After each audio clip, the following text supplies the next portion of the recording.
ጋዜጠኛ ነጋሽ በዳዳን ጨምሮ ኦርቶዶክሳውያን መምህራን ታስረዋል። ከድቁና እስከ ፓይለት አብራሪነት እንዴት አይበቃትም? 24 ቅዱስ ቁርባን ቅዳሴ ሌላ እና ቤተሰቦቻችን ኦርቶዶክሳውያን እንዴት አላችሁ? እንዴት ቆያችሁ? እንዴት ሰነበታችሁ? ከቆይታ በኋላ ስለመጣው ይሄንን መረጃ እጅግ በደንብ አድርጋችሁ ጉልበት እንዲኖረው አድርጉልኝ። ላይክ አድርጉ፣ ሼር አድርጉ። በመጀመሪያ የምናስደምጣችሁ አንድ መረጃ ቢኖር ከዚህ ከወንድሞቻችን ከመምህራኖቻችን ጋር የተገናኘውን መረጃ ነው የምናስደምጠው። እንግዲህ በዚህ ሳምንት ብቻ 3 የሚጠጉ ኦርቶዶክሳውያን መታሰራቸው ተሰምቷል። መምህራን ናቸው፣ አባቶቻችን መሪዎቻችን ናቸው፣ ጋዜጠኛም ጭምር ታስሯል። እንግዲህ መምህር እና ጋዜጠኛ መምህር ደረጀ ነጋሽ ዘወይንዬ፣ ጋዜጠኛ ነጋሽ በዳዳና መምህር ሲሳይ አዳነ በህግ ቁጥጥር ስር የመዋላቸው ነገር ተሰምቷል። እንግዲህ ታስረዋል ማለት ነው። በጣም ያሳዝናል። ብዙዎቻችንን ማዝናል፣ ተክዘናል።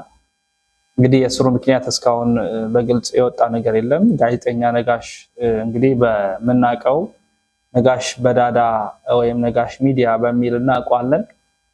እንዲሁም ደግሞ መምህር ደረጀ ነጋሽንም ለረጅም ጊዜያት ከቅድስት ቤተክርስቲያናችን ጎን በመቆም ብዙውን ስራዎችን ሲሰሩ እንደነበር የምናውቅ ነው። እንግዲህ እያይዞም መምህራችን መምህር ሲሳይ አዳነም እንዲሁ ኦርቶዶክሳዊ የሆኑ ሀሳቦችን በማንሳት ድምጽ ሲያሰማ የነበረ መምህር ነው። እንግዲህ እኚህ 3ቱ መምህራን የመታሰራቸው ዜና ነው የተሰማው።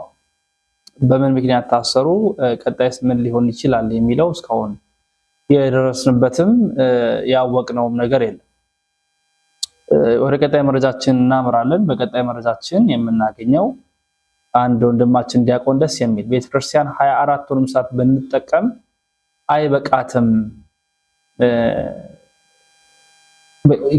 ከሰዓት ውጪ ነው ያለችው፣ ከጊዜ ውጪ ነው ያለችው እቺ ቤተክርስቲያን ወደዛ ነው የምትፋጠነው ሲል አንድ ዲያቆንም ፓይለትም የሆነ አስደናቂ ወጣት የተናገረው ነው። ቀጥል ፕሮባብሊ ከ24 ሰዓት ውስጥ አይዶ ነው 21ዱን ወይ ምናምኑን ሰዓት ይወስዳል። የሆነ ያህል ሰዓት ያቃጥላል። አዎ ሰዓታት ብቻ። ስለዚህ የቆራረጠች ምናምን ትለዋለች። እዚህ ላይ ቅዳሴ፣ እዚህ ላይ ማህሌት፣ እዚህ ላይ ምናምን ብንጨምር ውዳሴ ማርያም ትርጓሜውን ምናምኑን ብንጨምር አይበቃም እና ለዘላለም አገልግሎት ያ አሁን የምንቆጥረው ሰዓት ክሮኖስ ይባላል። ክሮኖስ የሚባለው ሰዓት በሌለበት ካይሮስ ነው የሚባለው የዘላለሙ ሰዓት የእግዚአብሔር ሰዓት። ካይሮስ ከ24 ሰዓት ውጪ የሆነ ሳቢ ነው። ከ24 ሰዓት ውጪ ያለው ሰዓት ካይሮስ ይባላል። አሁን እኛ የምንቆጥረው ግን ይሄ ክሮኖሎጂካል 1-2 ያን የምንቆጥረው ክሮኖስ ይባላል። ለክሮኖስ ሳይሆን ለካይሮስ ነው ቤተክርስቲያኗ የተዘጋጀች ያለችው ለዘላለሙ ሰዓት፣ ይሄ የማያልቀው። ምክንያቱም ምስጋናዋ ምናምን አያልቅም። ግን እነዚህ ሁሉ ምስጋናዎች ተሰብስበው ቅዳሴ ላይ ነው የሚያደርጉት። የቤተክርስቲያኗ የአገልግሎት ማዕከል ነው ቅዳሴ። ለምን በማህሌት እግዚአብሔር ይገኛል፣ መድኃኔዓለም አለ፣ ከነ መላእክቱ ከነ ቅዱሳኑ ይመጣል፣ ግን በመንፈስ ነው። ሰዓታት ላይ ይመጣል፣ እመቤታችን ትመጣለች፣ ክርስቶስ ይመጣል፣ በመንፈስ ነው። እንደውም የሰዓታቱን እነግርሃለሁ በኋላ ምን እንደተባለ። በናት ነግረኝ ለፍ። እሺ ዜማው ላይ የተለያየ ማለት ጀምር። ይሄ ላይ ቤታች ቤት የሚባል ዜማ አለ። አንደኛው ሲና ምናምን ይላል አንደኛው እና እንደ አባት ቆሞ ኒ የሚባል ዜማ አለ። በጣም የሚያምር ዜማ እና እሱ እየተባለ ነው እና ተደበላለቀ። ተለያየ እንትን አሉ። ዜማው በጣም ነው የሚያምረው እና በቃ ይደብርሃል። አሁን እሱ ሲደበላለቅ በቃ ደስ አይልም ማለት እመቤታችንን ማስከፋት ምናምን የሚመስለው ይመስለኛል። እኔም እንደዛ እዛ ሲሰሙ ተደበላለቀ። ኒ ማለት ናይ ማለት እንኳንም እመቤታችን ልትመጣ ነው ራሱ ሄድኩላችሁ ብለው ብድግ ብለው ተነስተው ወጡ። እንዲህ ካደበላለቃችሁ ተብሎ እና ሰዓታት በጣም የሚያምር ዜማ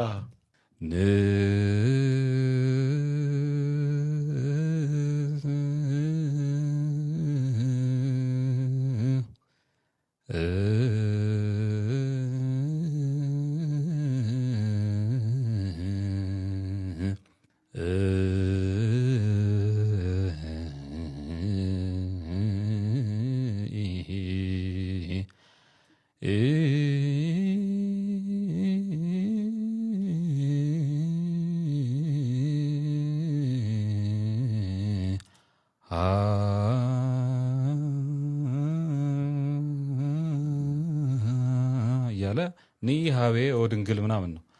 ኒ ሀቤ ወደ እኔ ነይ ድንግል ሆይ ወደ እኔ ነይ ነው ዜማው ልመናውና የተባረኩ አባቶች ይሰግዳሉ፣ እችን እያሉ ይሰግዳሉ። በቃ ነይ ነይ እንትን ነው ልመና ነው። እመቤታችን ትመጣለች፣ መድኃኒዓለም ይመጣል። ቅዳሴ ሲሆን ክርስቶስ ይመጣል፣ እመቤታችን ትመጣለች። ክርስቶስ ግን የሚመጣው በመንፈስ አይደለም፣ በአካል ይመጣል፣ ፊዚካሊ ይገለጣል። በዛ በምንቆርበው ስጋና ደም ተምሳሌት አይደለም፣ አማናዊ ሆኖ እውነተኛ ሆኖ ክርስቶስ ይገለጣል። ስለዚህ ቅዳሴ እንደ ማህሌት አይደለም ወይ እንደ ሰዓታት አይደለም። የቤተክርስቲያን ትልቅ አገልግሎት ነውና ቅዳሴ ነው መማር ያለብኝ ምናምን ብዬ አንድ ቅዳሴ መምህር አገኘው። ፈርስት ይር ተማሪ ሆነ ነው ፈርስት ይር ሆኜ ቅዳሴ ምናምን ጀመርኩ። ዜማው ረጅም ነው ምናምን በቃ ታገልኩ ምናምን ሄድኩ የተወሰነ ምናምን። ከዛ እዛው ዩኒቨርሲቲው አጠገብ አርሴማ ቤተክርስቲያን ነበረችን። እዛው እየሄድኩ ደረስ መለስ ምናምን እያልኩ በትርፍ ሰዓት እማራለሁ። የማይጠገብ ድምፅ፣ የማይጠገብ ዝማሬ፣ የማይጠገብ ምስጋና፣ የማይጠገብ ውዳሴ በኢትዮጵያ ኦርቶዶክስ ተዋሕዶ ቤተክርስቲያን ከሰዓት ሰዓት ከዘመን ዘመን ቀምራ አስተካክላ የምትለግዝ የምታስተምር ቤት ነው ያለችንና ስለማይነገር ስጦታው የእግዚአብሔር ስሙ የተመሰገነ ይሁን እንላለን። ስለ ቅዱሱ ምስጢር እንዲህ ይሉናል መምህራችን መምህር ብርሃን አድማስ። ቅዳሴ ሌላ ጠንቋይ የመሰለ ምትሃተኛ ሰው አትፈልጉ። ክርስቶስ እያለ ክርስቲያኖች ያጣን እኮ እምነት ነው። ያጣን እኮ ቃሉን መስማትና መታዘዝ ነው። ክርስቲያኖች ቅዳሴ ያድናል። ቅዳሴ ይፈውሳል። ቅዳሴ አማናዊው ደስታ ነው። ቅዳሴ ልዩ ነው። ክርስቲያኖች ውደዱት። ቅዳሴ ገስግሱ። ማታ በጊዜ ተኙ። በቴሌቪዥን አእምሯችሁን አነውልላችሁ አትተኙ። ይህ ቴሌቪዥኑን ዝጉትና ትንሽ መጽሐፍ ቅዱስ አንብቡ። ነፍሳችሁን አረጋጓት። አትሌቶች እንኳን ሩጠው ልክ ሲጨርሱ ቁጭ ይላሉ እንዴ? ምን ያደርጋሉ? ሰውነታቸውን ያበርዳሉ? አይበርዱም? ትንሽ እኮ አየር ይወሰዳል። እዚህ ቀን ስትባክኑ ከኋላችሁ አየር ውሰዱ እስኪ፣ ትንሽ መጽሐፍ ቅዱስ። ከዚያ ከተረጋጋችሁ በኋላ ጸሎት፣ ከጸሎት በኋላ መኝታ። ምግብ ሳታበዙ ጧት እሸት መስላችሁ ትነሳላችሁ። ካልሆነ ምግብ አድክሟችሁ ጨጓራችሁን አስጨንቃችሁት በእውነቱ የዛለ የፈዘዘ ሰውነት ይዛችሁ እያዛጋችሁ መቼ ያልቃል እያላችሁ እየተማረራችሁ የቅዳሴ ደስታ ሳይገባችሁ በዚህ ልቡናችሁ ደግሞ እንደገና ሐሳብ ስትወጡ ስትወርዱ ቤተ ክርስቲያን ደጆቿን ጥርቅም ታደርግ። መድኃኔ ዓለም ደጆን አይዝጋብን። የዚህ አይዘጋም። ስርዓቱንም ጥሰን እየገባን ነው። አሁን መንፈስ ቅዱስ ግን ይዘጋል። ክርስቲያን አማናዊ የጌታ ደስታ የተባለው ለአንድ ክርስቲያን ይሄ ነው። ክርስቲያን ወደዚህን ደስታ እንድንገባ አምላካችን እግዚአብሔር በቸርነቱ ያደለን። የቅዳሴ ደስታው እንዲገባን እግዚአብሔርን የምናመሰግንበት፣ እግዚአብሔርን የምናከብርበት፣ እግዚአብሔር ስሙን የምንጠራበት፣ ከእሱ ጋር ከምስጢሩ ጋር ተካፋይ የምንሆንበት ያን ውዱን ጊዜ፣ ያን ውዱን ሰዓት፣ ያን ውዱን ወቅት እግዚአብሔር አምላክ ይስጠን ያድለን እንላለን። በእውነት የማይጠገበውን የድጋሚ የወንድማችን ከድቁና እስከ ፓይለትነት አብራሪነት እስከ አውሮፕላን አብራሪነት የደረሰውን የወንድማችንን ሌላውን ገጽ ደግሞ እንከታተላለን። ሰብስክራይብ፣ ላይክ፣ ሼር ያደረጋችሁ ስለምትከታተሉ እናመሰግናለን። በቀን እንግዲህ ወቅታዊ ትኩስ የሆኑ ኦርቶዶክሳዊ መረጃዎችን ያቀረብኩ እገኛለሁ። ስለዚህ ሁላችሁም ቤተሰብ ሁኑ። ለገዳማዊ ሕይወት ለምናኔያዊ ለመንፈሳዊ ሕይወት ኃይለኛ መሳብ እንዳለ መረዳት ይያሉና ዝም ብሎ አይምሮ ላይ የፈጠረብኝ ነገሮች አሉና ቅድም ነካክታቸው አልፈዋል። ግን ይህንን ሕይወት ቀረብ ብለን እንድትረዳ እድሉን አግኝተሃል በሕይወት ጉዞ ውስጥ? ቤተክርስቲያን ያደግኩት ቤዚካሊ እኔ ያሳደገችኝ እናቴ አይደለችም፣ ቤተክርስቲያን ናት። በልጅነቴ ነው ለሃይማኖት ኤክስፖዝድ የሆንኩት። ማለት አስተዳደጌ ላይ ቤተሰቦቼ በጣም ሃይማኖተኛ ምናምን አይደሉም። እሱ ሌክቸር የለኝም። ግን እንዳልኩ መድኃኔዓለም ቸር ነው እና ሰውን በተለያየ መንገድ ይጠራል። በሆነች ጥያቄ ነው ምናምን ወደ ቤተክርስቲያን የገባሁት። በደንብ ይህ ነገርማ ማወቅ አለብኝ ምናምን። እግዚአብሔር ጥያቄ በናት ሲጋራ የሚያጨስ የሆነ ሰው ነበር የጓደኛዬ አባት እና ከጓደኛዬ ጋር ተከራከርን። ይገርማል። አሁን ሳስበው ልጅ ስለሆነን ሲጋራ ማጨስ ኖርማል ነው ብሎ ያስባል ጓደኛዬ። ምክንያቱም አባቱ እያጨሰ ነው የሚያየው። ከዛ ሲጋራ ማጨስ ኃጢአት ነው ኃጢአት አይደለም ብለን ተከራከርን። ኃጢአት ነው አልኩኝ እኔ። አይደለም አለ። አሳየኝ መጽሐፍ ቅዱስ ምናምን ተባባልን። ይሄ ማለት 9 ዓመት ምናምን አካባቢ ነው።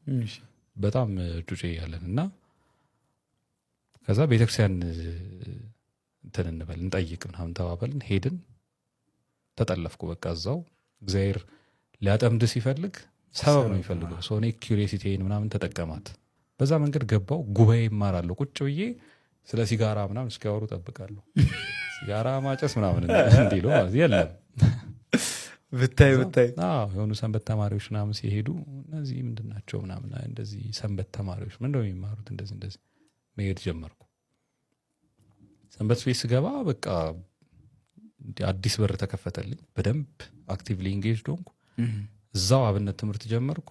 የአብነት ትምህርት ማለት ቄስ ትምህርት ነው የሚባለው ሎካል በእንትን ቋንቋ በተለምዶ ቄስ ትምህርት ቤት ምናምን ብቻ ከመልእክት ዮሐንስ ምናምን ጀምሮ ውዳሴ ማርያም ምናምን እያልን ተማርኩ። ዲቁና ተቀበልኩ።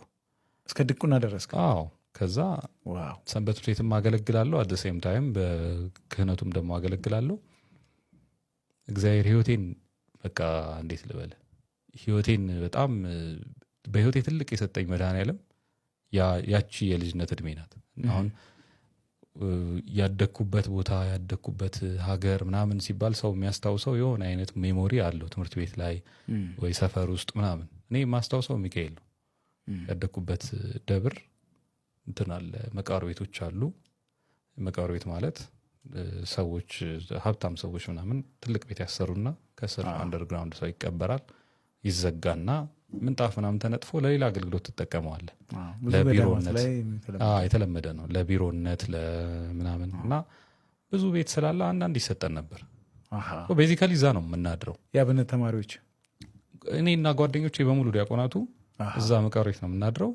ሌሊት እናጠናለን። ከዛ አገልግሎት ሲኖር እንገባለን። ሰዓታት ካለ እንቆማለን። ትምህርት ግን ብዙ የለም። ይገርም እኛ በጣም እግዚአብሔር ይወደናል። የኛ መምህር እንጨት ይሰራሉ፣ መስቀል ምናምን የመጾር መስቀል ልክ አሁን ዲያቆናት ሲቀድሱ የሚይዙት ትልቁ አለ መጾር መስቀል ይባላል። እሱን ይሰሩ ነበረ እና እንጨት ቤት እየሄድን እያሰራው ምናምን እያልኩ ተሸክሜ ይዤ እመጣለሁ ቤተክርስቲያን። ከዛ ያስተምሩናል። that's the price እኛ የምንከፍለው ማለት ነው። ያገልግሎት ነው። ከዛ እያለ በቃ ባለችው እንትን ግን ቦታው ላይ ትልልቅ መምህራን ትልልቅ አብነት ትምህርት ቤት ምናምን ስላልነበረ እግዚአብሔር ይረዳን ነበር ጎን ለጎን እና ይሄ በልጅነቴ ወደ መጽሐፍ ተሳብኩ። ወደ የኛ የቤተክርስቲያን ትምህርት ውስጥ ጉባኤ ቤቶች አሉ። የመጽሐፍ ቤት የሚባል አለ፣ የትርጓሜ ማለት ነው አንድምታ ትርጓሜ። ከዛ ቅኔ ቤት አለ፣ አቋቋም አለ ምናምን እንደዚህ ቤት የሚሉት አለ። በመጽሐፍ ቤት ውስጥ አንድምታ ትርጓሜ ነው ፎከስ የሚደረገው። ያደላቸው ትልልቅ ቦታዎች ላይ መጽሐፍ ቤት ተብሎ ለራሱ አለ። አሁን እንደ ጎንደር እንዳለው የንታ ዝራ ትምህርት ቤት ማለት ነው። እኛ ጋር እንደዚህ አይነት ሌክቸር የለም።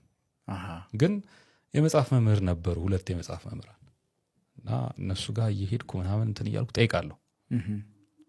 ከዛ አካባቢያችን ደግሞ የተለያየ እምነት ስብጥር ምናምን ስላለ ትንሽ ክርስቲያኑ ላይ ደግሞ ኢንፍሉዌንስ ምናምን ስለሚደረግ በቃ ያለን አማራጭ አውቆ መገኘት ነው ምናምን። ካላወቅ ትበላለህ። ሰው እንጠይቃለን ምናምን እየጠየቅኩ ምናምን እያልኩ ተማርኩ ብዙ። እዛ ጋር ኢንጌጅድ ሆንኩኝ።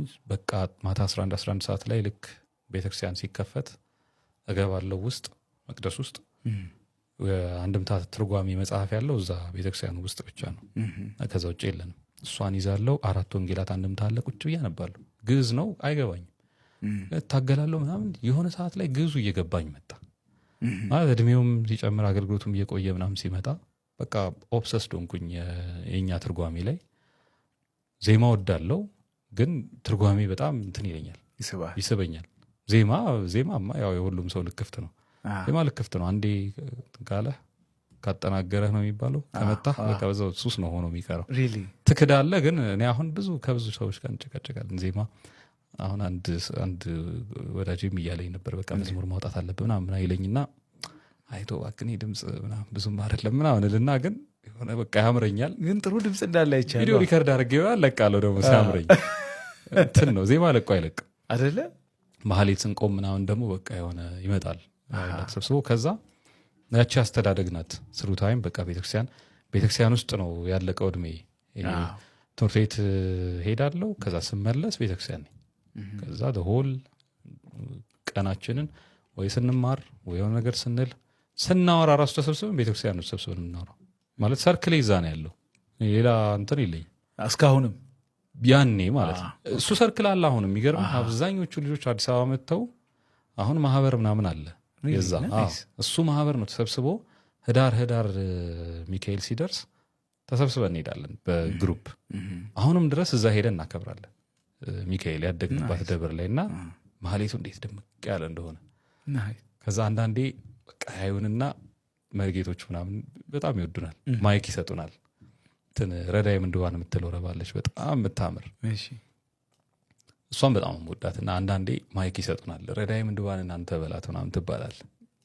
ፕሪቪሌጅ አቤት ወይ ከያቱ በልጅነት ስታያደከው እሱ ነው በቃ የሆነ አንድ ጎበዝ መርጌታ ያቋቋመ መምህር ቅሽር አድርጎ ሲላት እኔ መቼ ነው እንደው በቃ አንድ ቀን ዝም ብዬ ትምህርት አቆሜ ጎጃም ጠፍቼ አንድ 5 ዓመት ምናምን ወጥሬ ተምሬ መጥቼ ረዳይ ምንድባን ምለው ምናምን ብለን እናስብ ነበር ልጅ ያለን ይገርማል ረዳይ ምንድባን ነው ሚካኤል ደግሞ የችግረኞች ረዳት ማለት ነው ረዳይ ምንድባን የችግረኞች ረዳት ነው ሚካኤል አሁን አሳደገን ደረስንለት ይሄው አሁን ቤቱ ቆመን እንላለን እኩል ከመርጌቶቹ ጋር እና እሱ ኢንፍሉዌንስ አለ በግቢም ሄጄ አይጠፋም ከዛ ጠፍቼ ከቤተክርስቲያን ጠፍቼ ስለ በቃ መሄድ አቁሜ አገልግሎት አቁሜ የሆነ ነገር አቁሜ ራሱ ማህሌት ደግሞ ሱስ ናት በቃ ተስባለች የሆነ ቀን ዛሬ መድኃኒዓለም ነው እንደር ጽጌ ናት እንደር ተሰብስበን እንሄዳለን ምናምን ወይ ጓደኞቼን አንድ ጎበዝ ጓደኛ ደግሞ አግኝቻለሁ አሁን በቃ የሆነ ቦታ እንቆማለን ተደዋውለን ምናምን እና የሆነ ነፍሴ እርክት ብሎ በቃ ያገኘሁት በቃ ብዬ መለሳለሁ እና እሱ ኢንፍሉዌንስ አለ የተወዳችሁ የሰዎቻችን የዛሬ መረጃዎቻችን ይህን ይመስላሉ ለመላው ዓለም እንዲዳረስ ሰብስክራይብ ማድረግ ሼር እና ላይክ ማድረግ እንዳይዘነጋ